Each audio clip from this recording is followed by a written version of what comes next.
Got it. Okay, so I'd like to call the December 22nd, 2022 ZBA meeting to order and start by doing pledge. Pledge allegiance to the flag of the United States of America, to the republic for which it stands, one nation, under God, indivisible, with liberty and justice for all. Okay, so we've only got. Thanks everyone for coming out. Weather and the rescheduled meeting. Appreciate that. We've only got one thing on the agenda, but before we get to that, next month's meeting in January, I'm going to be out of town that day. So we have two options. One is we can reschedule that meeting, or the other option is to chair that meeting. So we don't have to reschedule it. Whatever makes it comfortable. Yeah. Do we know if there's anything on the agenda as of yet? It's probably this, and we do have one new application that's come in. I would suggest if this is the only application and we postpone the meeting until it's available for you, and then because then you can continue to chair that application. Sure. So let's just look at, Rather than switching. yeah, let's just look at. So the meeting is scheduled right now for the 19th. We could either move it forward to the 12th, or we could move it back to either the, I think the 24th or the 25th. The Thursday that is the town board. Every date works for me. I can shape my schedule around success. How about you? So the ordinary Meeting would be February, January would be Thursday the 19th. which you can't, so we're postponing that. Yeah, so we could reschedule presumably to Tuesday or Wednesday of the following week. I would suggest that we keep to the monthly schedule and just pick it up in February, because I think that way you don't have to Just cancel. worry about duplicate notices. I mean, unless the applicant that's in the hopper is something of urgent, and there would be prejudice, I would suggest no. Particularly Maybe given. we should discuss this. Yeah, let's table it. We'll work through this. Okay. Yeah. and we'll come back to it. I just want to resolve it before we leave tonight. So we don't Yeah, have no, all that's the email threads. Okay, so this is my first new application as chair. So welcome to that. Hi, I'm Zane. What I want to do before we get started is what we'll do is I'll kind of do a quick overview of the application, what's going on. Then Mr. Eisenberg will ask you to present. Then everyone on the board will have an opportunity to ask you some questions. Okay. Then we're going to kind of take you off the floor and you can still sit there. But we'll discuss what we want to do, and then if we have any more questions, we'll come back to you. But we'll just kind of reserve a time for us to discuss. Yeah. With obviously it's public, but without your participation. Okay. Yeah. Change subject. Yeah. Get back on track. We should do a roll call. Oh yeah, roll call. We should Thank do you. roll call because we don't have a second. And we'll introduce ourselves. Thank you. Yes. So I'll do the roll call. Chair's Roth present. Vice Chair. Vice Chair. Ken Stevens. And then not present are Charlie Fisher and Isabel Vinton. No, which Charlie Fisher is this? Real estate agent? Yes. Well, that's a damn shame he's not here. He's a good friend of mine. Okay, Well, he's not here. the weather was just not too far. Okay. Okay, so this application, it came in, what happened is there was a code enforcement violation issued, I think back in, I think in November. Well, it's, I May can pull up when I 9th. received it. yeah, May 9th is when it's dated, but I think you received it a little later. Yes, officially issued. But Oh, yeah, I got this way later than that. I got this, Yeah. dated hand under a month delivered. ago. Yeah, sometime in By, an midnight armed individual. in working for the town of November. Rochester. Hand delivered. I was handled. But not on May 9th. Yeah. Anyway, I got it about a month ago. you received it about a month I ago. want to know the exact date. That's okay. And then I believe the applicant, I agrees. got it November 18th at November 1:45. 18th, okay.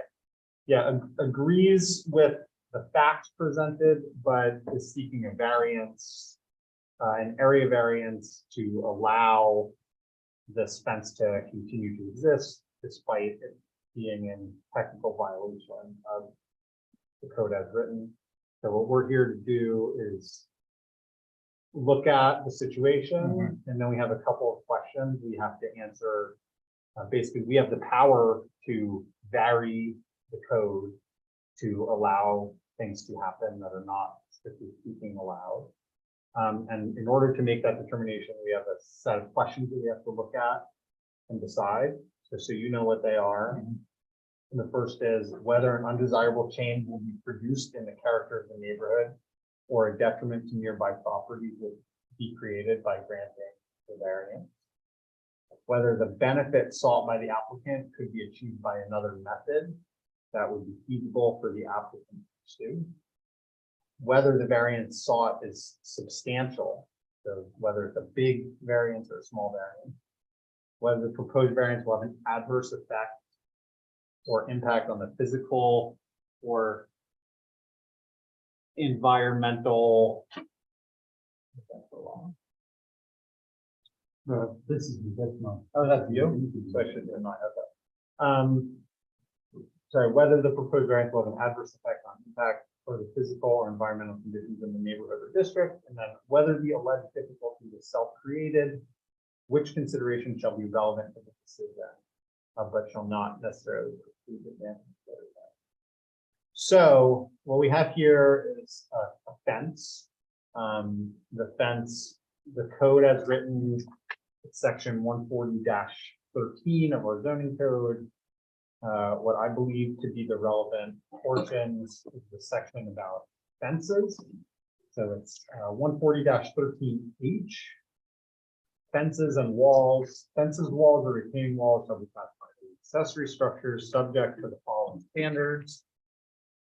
So it's these first two standards that are relevant. The first is there shall be no minimum setback requirement, except in all cases, fences and walls shall be constructed so as not to impair the sight distance along the street or the sight triangle of a corner lot as verified by the agency having jurisdiction over the street.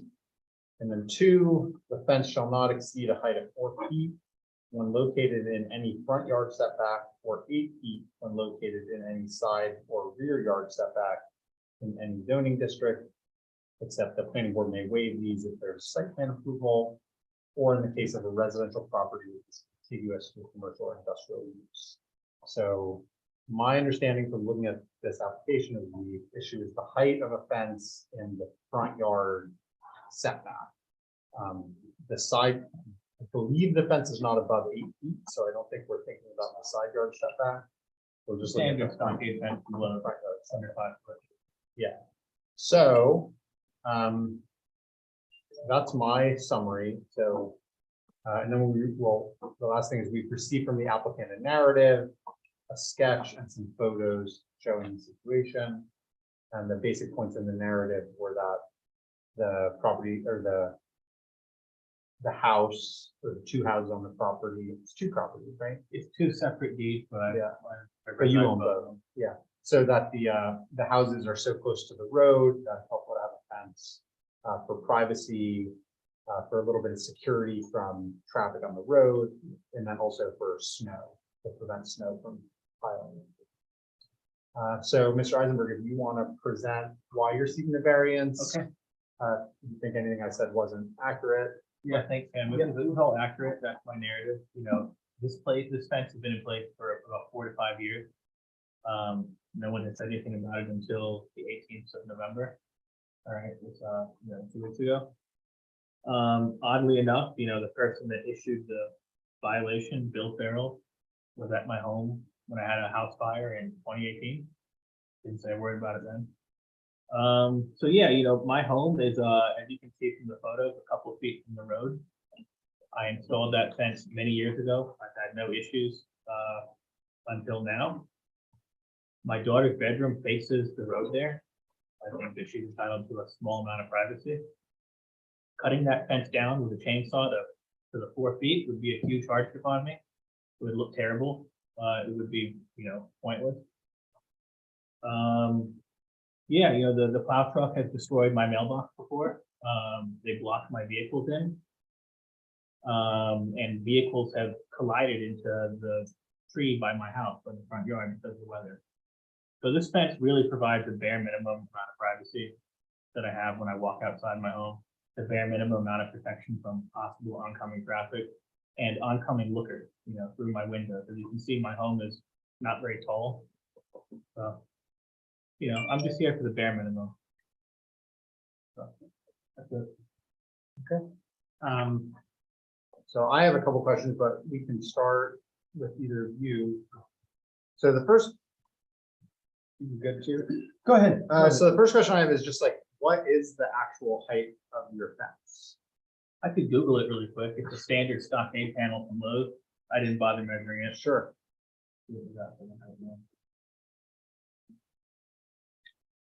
Stockade fence panel. Guys, oddly enough, too, I took a bunch of pictures of all my other neighbors that have the same fence. Have you guys met with any of them? No, that comes later in the process. We'll talk about When we that. get to public hearing, we'll send that out. But any pictures you have, if you send them or give printed out copies. I've got them on my phone. I sent a few to code enforcement. Yeah, sending, We have some. we have two Okay. pictures. I've got a list of the address too, but yeah, so I'm looking online. It's well, you know what? This is a 6 foot by 8 foot pressure treated. That looks similar to mine. It could be the one I have. So it's possible that my fence is 6 foot tall. I didn't measure it. Okay. I took a look at it. It's a 6 foot. Okay. It's a standard. Okay, so it's 6 feet, the rule is 4. Okay, that was actually but so then the other question is, you mentioned cutting it down would be a hardship, but why would a 4-foot fence not achieve the goals that you stated in your narrative? If you look at my home right there where the windows are, the fence doesn't even cover my window. It's like my first floor window there where I sleep. That's my bedroom window. My daughter's bedroom window is right on the other side. A 4-foot panel gives us no privacy. That's the only window I have. It's not like I don't have a 3-story house where I want my fence to cover my window or my bedroom. I've got a house 5 feet from the road. I didn't pick that. It's not a problem I created. It's a home that I bought. A home that was in place before these zoning rules were in place. Yeah, so 4-foot fence, you're saying that just the sight line would not provide privacy. No. Is there, so one of the questions we have to answer is like, is there another way that you could achieve privacy, right? So the first thing that comes to mind for me is some sort of landscaping. Have you considered any sort of landscaping, or is there a reason why? So the ground is very rocky where I live. I had a hard time digging to put the post in. The soil is Gravelly Husic loam. It's not easy to dig in.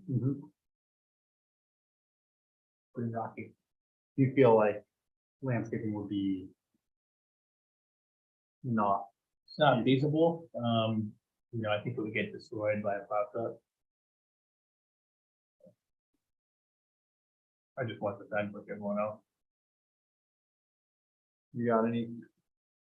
Is that your front yard or your side yard? So I would call it both based on which structure we're talking about, right? So the 516 structure. I'm talking about based on what this fence is encompassing right now. Fence that's documented. Yeah. Violation. So I would say part of the fence is in the front yard and the other side of it is definitely the side yard. Is there any portion of the fence attached to the home? No. So there's a portion of the fence attached to a shared pump house with 8 other bungalows. 8 total bungalows. So it's attached to a structure that's associated with the house and documented as being part of the house. I don't own the pump house. The pump house is owned by the man on the bottom of the road. But yeah, because when we look at the property line, like there's like a little sliver. That's almost like, and that's where the pump house is. So, if I was not to have something like that there, well, that's right where my daughter's bedroom is, right by the road. I feel better having a small little door there, no one can walk in my side yard. That is considered my side yard with that door is handled.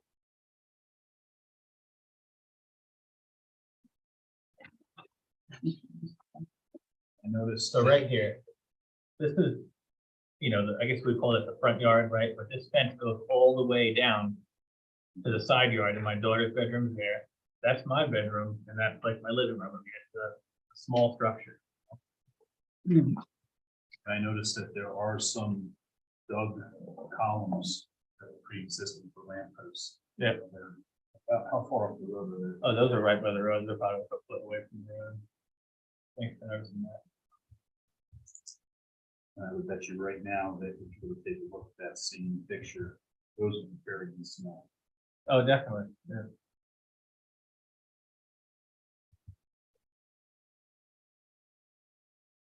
So what was that one? And do you have any?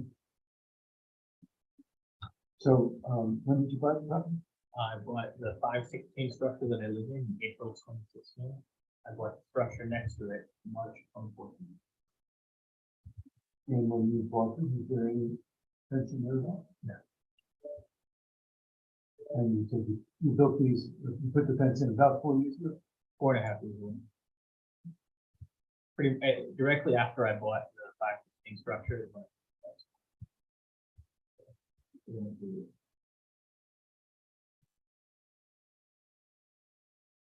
It's weird because this picture is obviously the side yard of that bungalow, right? That's between the two bungalows. It would be considered the side yard of one of the structures. This panel. And I don't know if you can tell that on the angle that it's actually going this way. Yes. Is it like a driveway here? Yeah, that's where I park.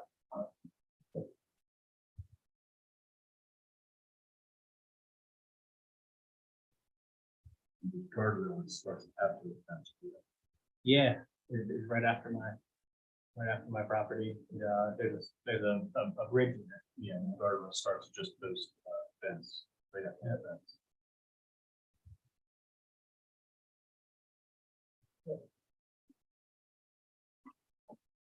And that, right, and you're saying that that shed, that's the pump house, It's original. that's not, you don't own that. I'm not the legal owner of that. That pump house has a separate meter. It's owned by Vincent Scaglio, who is the owner of two bungalows on the end, not my bungalow. So I'm So it's the, like a weird situation, because it's like, it's on my you property. own that property, Exactly. but there's a separate electrical account. Yep.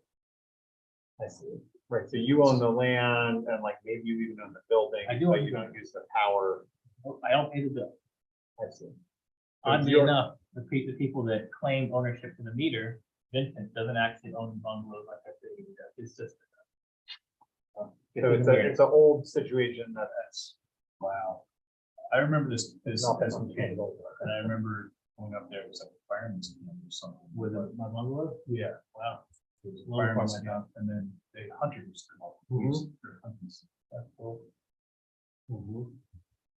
But it's weird how they have the pump house, get off topic, facing the road, because it was all built prior to population on the road.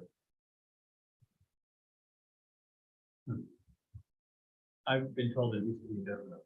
The older. It's not. Yeah, I don't remember that. Who knows how long back, yeah.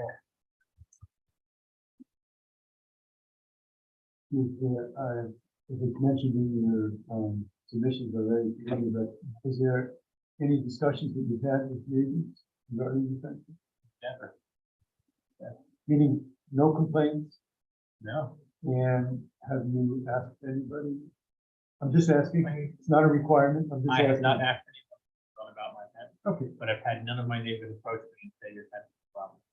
To be honest with you, I think some of my neighbors would prefer not to. I'd be doing them more of a courtesy to have the fence up than anything. I walk outside in the morning, just like every other man does. Now, just so we're clear, you built the fence after you purchased, you put the fence up, and installed the fence after you purchased the property.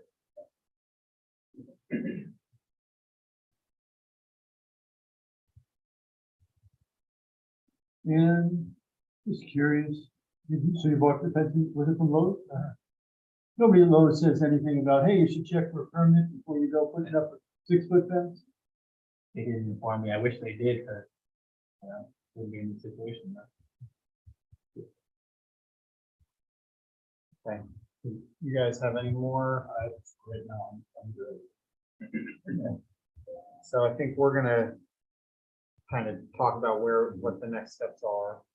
So we've got these 5 questions. We don't need to finalize our answers right now, but I think it would be helpful to think about which ones.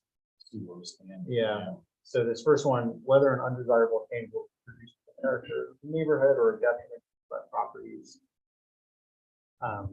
For me, mostly I lean no on that because it's existing. Doesn't, you know, we'll see if we hear anything in the public comment, but it's existing. It doesn't seem like it's causing a problem for anybody. And since it's been existing, it's not going to cause any new problem. Sounds like you agree. I agree. I tend to agree. All right, so whether the benefit sought by the applicant can be achieved by some method feasible for the applicant to pursue other than area variance. That one I'm more undecided on. That one, There are a couple of. there are some options, right? Like one, there's just having a shorter fence. The other option is maybe a fence paired with some landscaping that would provide probably most, if not all, of the benefit. Here, the consideration, you know, I grow stuff for a living. I know you can't always grow everything everywhere. So I hear that as a counterpoint. But I'm leaning towards there are some other options here other than variance. I mean, there are almost always other options. The question is the efficacy, and to me, the relative balance between the feasibility, the costs versus what you do on number 1, which is the impact on the community. So nothing ever has 0 impact on the community, and nothing ever cannot be done by any other means. So overlap. in this particular case, for instance, if we answered no to number 1, an alternative under number 2, I think, correct me if I'm wrong, would be to have a 2-foot berm, right? Bring in plenty of dirt, and then put a 4-foot fence on the dirt, Right. That's an option. which would get you to ground zero. In other words, you would be in the same exact position, where the applicant to abide and conform with the 4-foot restriction by bringing in dirt, as might be a reasonable process, to have the shrubs there. So anyway, I have concern. I understand what you're saying. Yeah. Exactly that. You know, there are alternatives. But I'll give it a tap for now. Yeah. Whether the requested area variance is substantial. So the rule is 4 feet, from about 6 feet, so that's 1/3. So not nothing. Viewed one way, but in another way, it's like what you're talking about. Yeah, it's like it's 2 feet, it's not. As a percentage, it's a large percentage, but as a practical matter, Say 4.5 feet. Right. now. Yeah. There are, there's some reference in some of the guidelines or cases, whatever. And if you have a variance that's over 25%, ordinarily, that would be considered substantial. So in other words, if you were only like 5% out of compliance, then it could be regarded as not 10%, perhaps. But you get into the area of 25%, ordinarily, that I think could lead to a yes on the substantial. Again, that doesn't mean that the application has to be denied on that basis. You just have to make a frank assessment of it is substantial. But in this particular case, I think we could consider the length of the fence. In other words, the length of the fence on this particular setting is not that long. You're not talking about fencing off, it's you know, not 300 yards. 300 yards of a 400-yard street, right?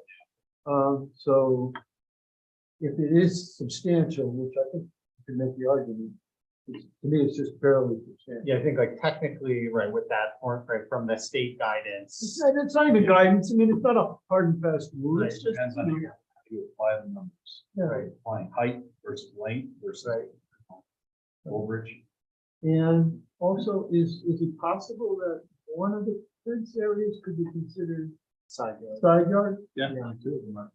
Two of them are considered Well, side yard. maybe we So- should, do you want to so look at that a little I more? think that we might, because my understanding is the side yard designation would not require a variance, right? Yeah, so that's part of it, is which exact part, so they have, so in our code, there is a section on yard setback regulations. Front yard determination, front yard shall be measured from the edge of the road right of way, which shall seem to be 50 feet, where unknown, the assumed edge of the right of way. And then side yard exception, where the sidewall of a building is not parallel with the side lot or is irregular, the side yard may be, so that's kind of this situation, that the building is a stance to the road, it's not square with the road. The one gable looks like it is though, and that would be construed as a side yard based on where the gable location is. Yeah, you're saying the 516 location, if you were to, because the house is sort of on an If angle. you look Yeah, at, here's your gable on that That- dormer, right. that's the roadside. Yeah. and then Now, the if you look other at this side- one, it's not. Mhm. I was actually thinking if we were going towards where that, Well, house is. yeah, towards the well house, might be more like the side yard.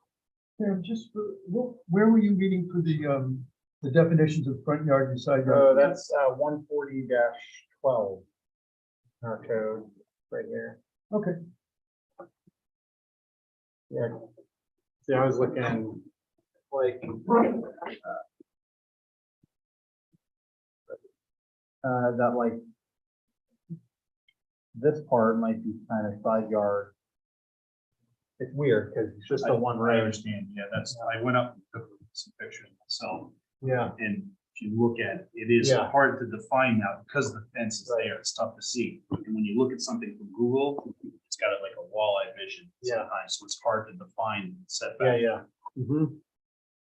Yeah. So it sounds like we're If leaning towards not. we look at this picture, it looks like that fence could actually be completely side yard From the tree on. from the tree on. Yeah. Here, this is a better picture. That's, you just took that today. No, I took that last week after that first snow. So it's that tree with the repeal sign on it is further down here. okay, so it's in front of And you. then, yeah, and then this tree, that's prominent, and it's more like it. The main reason I took that picture, just so that it's fine, is because of the That's front yard. snowplow going through there. And that fence is stopping that snow from the road from hitting those small outbuildings and part of the house. So we have to, kind of weigh Sure. that. So.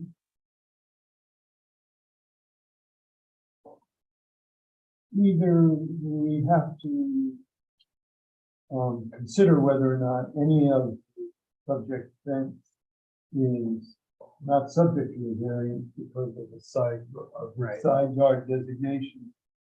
Or we can perhaps, What's a counter argument against substantialness? To say, because it's sort of the side yard and the side yard allows for a taller fence. That allows for a big feet. Yeah. So if you within compliance already. If it's the side yard. 6 feet. right, in one prior case, we actually were able to eliminate the need for variance by looking at a side yard designation in which the applicant made a determination in that particular property, which would be regarded as the side yard versus the front yard. Right. That's why I was asking what the definition. Yeah. And that's why I got the question from.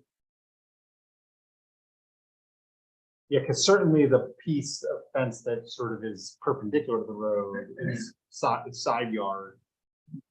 That's, that fence, that piece of fence looks like it was put up to hold that end Yeah. from falling at some Corner. point because of the snow. Do you understand what we're talking about here? Yeah, definitely.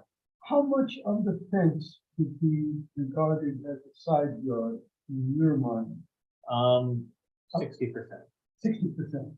my determination. Where would you, like in that picture that he's got, where would you? If you were to take this, right, where would the side yard start? Right where the gutter is, because that's where the other game is. All right, so anything post or after that would not be side yard or So would? that would be front. I So- believe this would be. front You're yard like from projecting the right line of the house out in a So, straight line. to the in other road. words, what about this? Could this gable here be considered side yard front. too? Well, it could be when you consider my front door, it's not there, my front door is here. That's correct. So that would be actually your dooryard, your front yard would be here. So maybe even as None far of it as, might be. I would say 80 to 90% of the side yard. That's a great. If you look at that. Yeah, so. So where the sidewall of a building is not parallel with the side lot line or is irregular, the side yard may be varied. In such case, the average width of the side yard shall not, this is like in making new lots. Yeah. The average width shall not be less than the otherwise required minimum. Yeah, it's a little, we don't have a clear, like, It's not new construction. right, it's not new development. construction, so we don't, yeah. Okay, so it sounds like we're at the most charitably, we're leaning towards it's not substantial for, That's correct. The only thing is, in order to, maybe one of the ways we could make this so that it's not a variance issue is to where the posted sign is to take that section to 4 feet. This is just an option. We can explore it. We'll talk about it. Bring that section back, say 10 feet down to 4 foot. 10 foot means 6 foot to 4 foot. No, 10 he's foot saying a 10-foot distance, length. 10 foot from 6 feet to 4 feet. It looks pretty strange, you know. The snow still comes, the fire truck still hits me there. you know.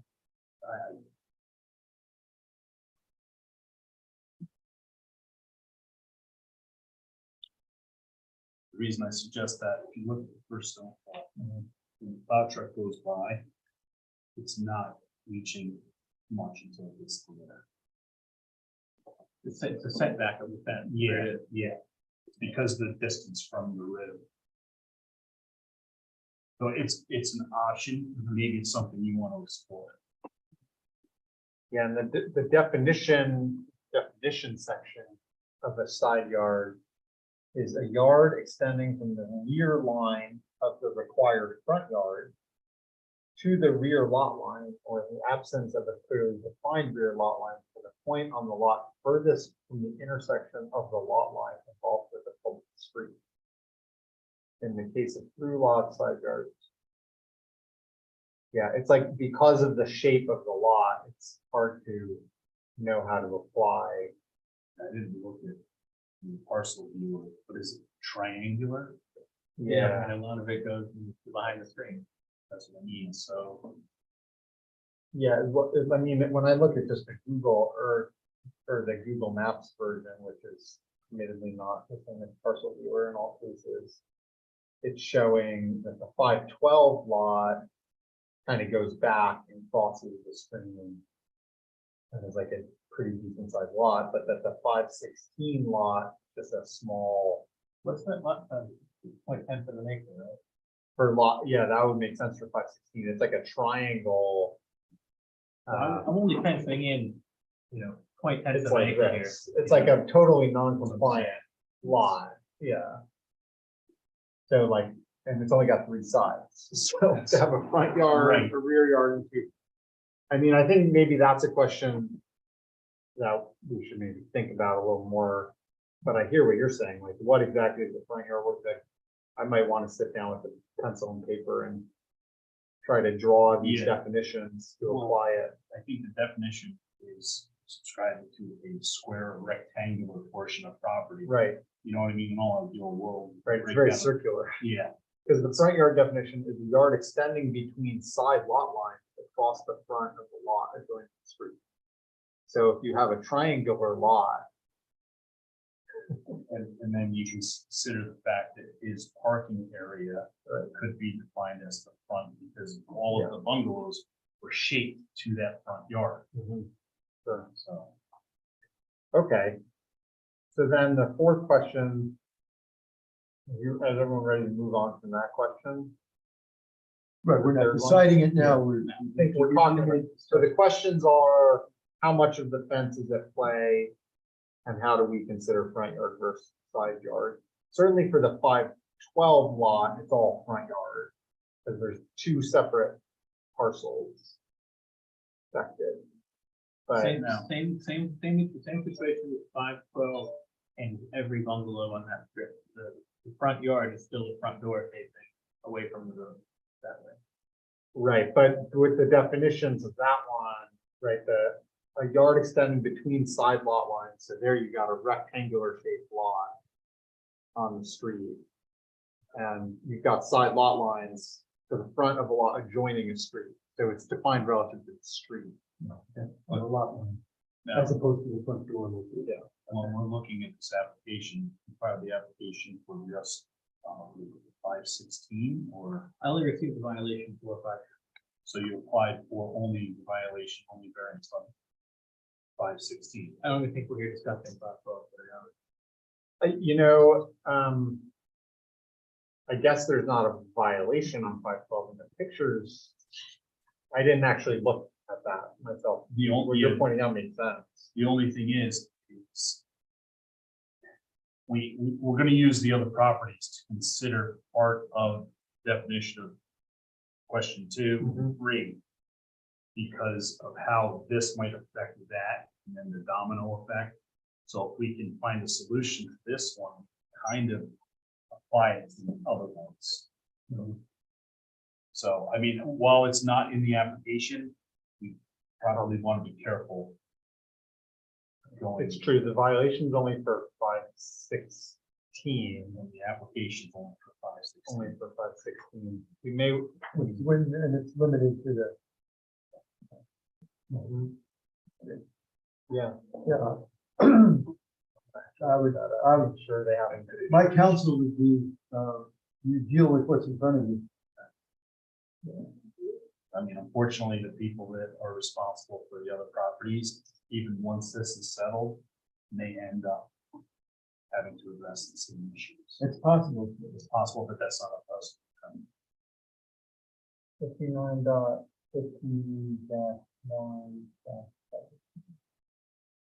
Want to look at it in the parcel viewer. Yeah, it's just that small. Well, is actually all the fence on that parcel? Cause that, so the shape that's showing.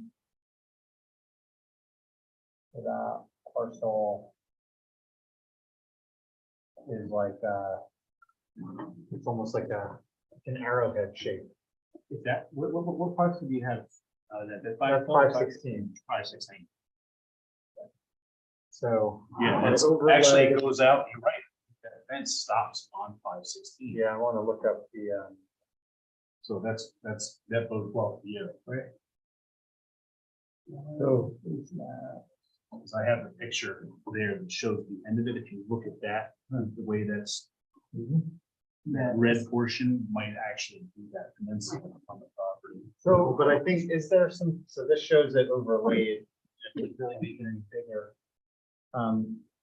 Is there a fence along Upper Terrytown in front of the house on 512, or is it just, because I think from this picture, it makes it look like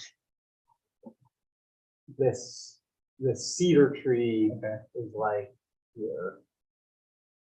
Right, if you were to project this line. That out. is accurate, yeah, because if you look Yeah. directly in front of it, that square. Yeah. at the top is where So the that question tree is, do these two panels?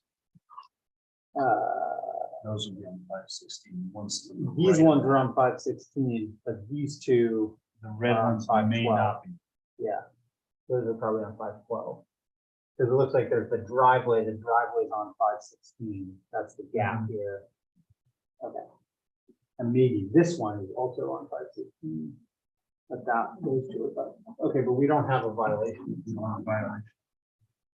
and so is there, I'm sorry, he's dead Yeah. here, but Are there any of the subject fences actually on the cited lot?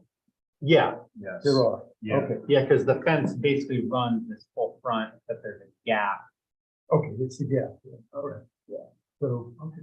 I think with the maple is, everything. There's a little gap. Is that a maple? Okay. Yeah, I think it's a. Two trunk? Yeah, I Okay. think it's one. Okay. Yeah, it's a tree. The tree, and then With there's the another repeal site back tree on. over by the pump house. Okay, Okay, so what we're dealing with is limited to 516 cited violation for the variance. so on the substantiality question, is that the right word? Potentiality, Substantiality question. potentiality, does it move the needle one way or the other? By looking at the site map and finishing in the 512? I want to personally parse I want to like sit down Okay. and Look think at a the little bit numbers. more about the side yard, front yard thing. Because it's true, like whatever is side yard is not in violation. The violation notice doesn't specify which part. I think we can, I mean, at least for me intuitively, some of it has got to be front yard because it's on the road. But maybe at some point we can reasonably say this is the boundary between front and side, Yeah. given the unique shape of the lot and the orientation of the house or something.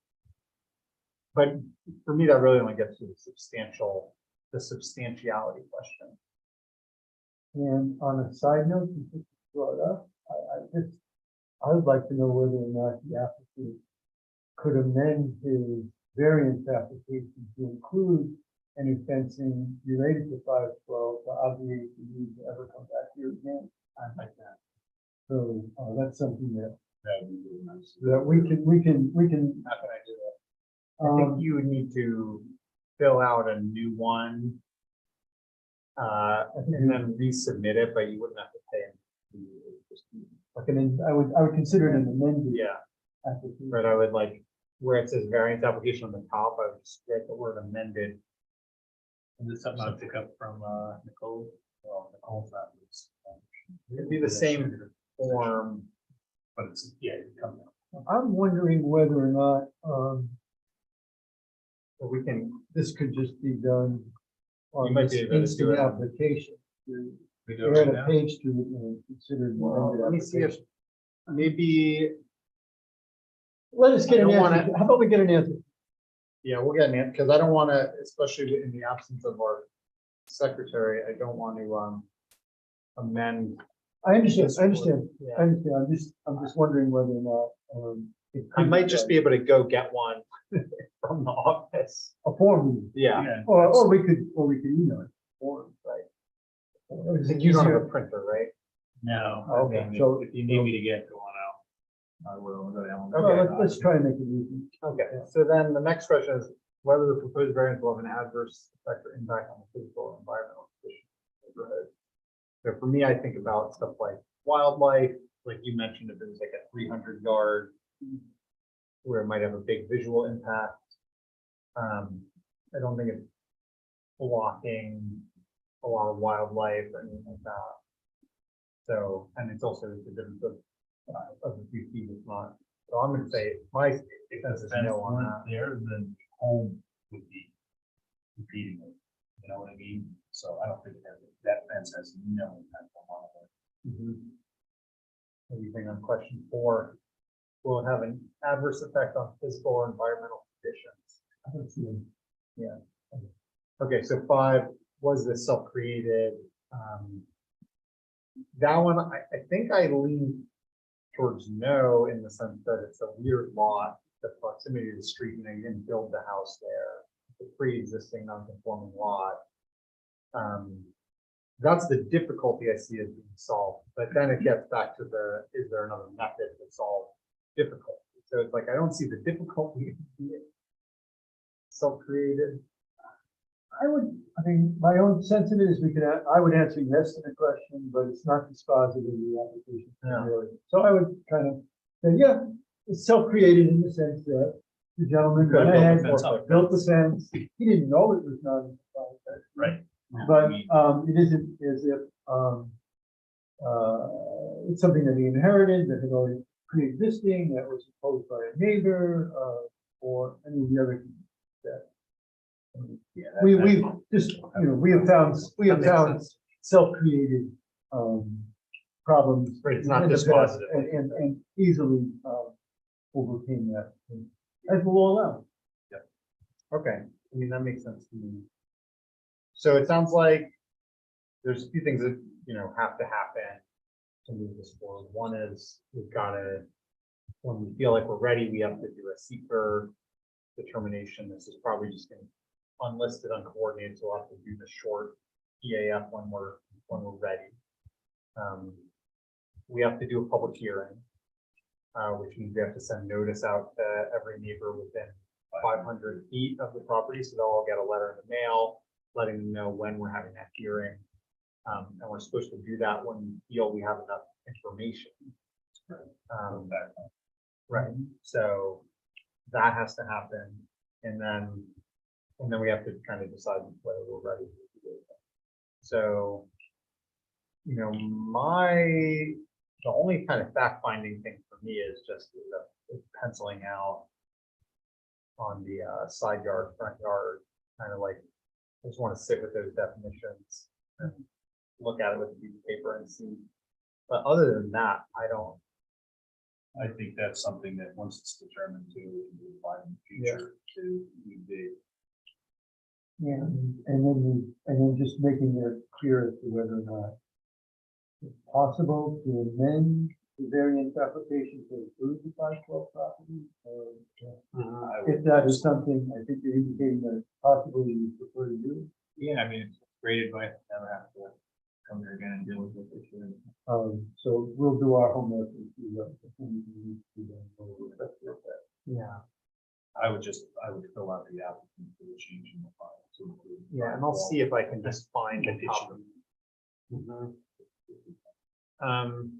Okay. So. Anything else you guys want to, so then the next thing is. So we can't schedule for a hearing because we gotta get the amended application. And we wanna, We still have all that. we still don't have all the facts, including and finalized application. So then that brings us back to the question of next month's meeting. So we could just cancel it and push to February. I think that's the way to go. It's not like we have to schedule a public hearing. There's nothing that's pressing. Yeah, I mean, I'm sure. you're just in a holding pattern while Little water. If need be, you know what I mean? We're talking about having me take it down, and yeah, I mean, I can't address it. I'm just saying if that were to be the outcome, where you're not in a hurry. so- well, and it's not causing an additional hardship on you for us to wait till February. No, besides making me come back, but I understand that's part of the process. Yeah, you'd have to do that. Okay. Okay, so let's, thank you for your time today. I'm gonna see, before you leave, I'll see if I can find a paper copy of the application. And then I guess we should, I don't think we have to make a motion, but we should cancel the January meeting. Well, make a motion to this. Sure, I don't know if we need to. Pending. Yeah, so we're gonna- applicant's, amended application. Sure, we can do that. I don't know that we need to, Yeah. but, so I'll move that we table this to continue at a February meeting. And we're just gonna want to update, a new copy of the application. You want to submit that, just a list of it? Yeah, you can send it in the mail or whatever. All right, or you I can do the same thing we did You wanna last email time. me? You can email it to me, that's fine. And then when we have a new secretary, it'll go through that, but I'm not sure exactly when that'll happen. Second, all right, all in favor? Aye. Aye. Great, and then don't know if it's necessary for this either, but I'll move to cancel our January meeting. So our next meeting will be February. All right, all in favor? Aye. Okay, great. So with that, anyone have any other business? Are you both good on, I think you both are good on your trainings? Or got one from Isabel, so I think everyone's good. Great. All right, So we'll take care of the application. yeah, before you leave, let me just see if I can find Okay. one. Uh, Will you guys Otherwise, tell me when in February? You guys tell the me? date of that meeting, I can tell you right now. They're kind of preset. Third.